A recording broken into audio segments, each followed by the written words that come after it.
Hello, అందరూ ఎలా ఉన్నారు? షార్ట్ వీడియోస్ పోస్ట్ చేసి చాలా రోజులైంది కదా. సో ఈరోజు డిన్నర్లో చైత్రకి పాస్తా చేస్తున్నాను. ఎలా చేస్తానో చూపిస్తాను. సో దీనికోసం ఫస్ట్ అయితే ఈ లెంటిల్ పాస్తా తీసుకున్న పెనీవి. సో ఇవి బాయిల్ చేసుకోవడానికి హాట్ వాటర్ పెట్టేసా. సో పాస్తా వేసేసి బాయిల్ చేసుకోవడమే. కొన్ని వేస్తాను.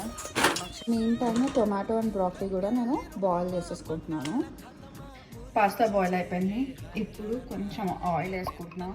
Using olive oil. మీకు కావాలంటే బటర్ కూడా యూజ్ చేసుకోవచ్చు. నేను బ్రాకలీ టమాటా ప్యూరీ వేసేస్తున్నాను బటర్ వేసుకొని. సో దీన్ని థిక్ చేసుకోవాలి. థిక్ అయిన తర్వాత కొంచెం ఒరిగానో, బేసిల్ అండ్ కొంచెం పెప్పర్ పౌడర్ వేసి బాగా కలుపుకోవాలి.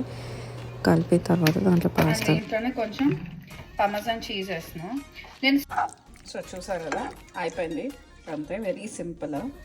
పిల్లలు కూడా బాగా ఎంజాయ్ చేస్తారు. ట్రై చేసి చూడండి. And to subscribe for more.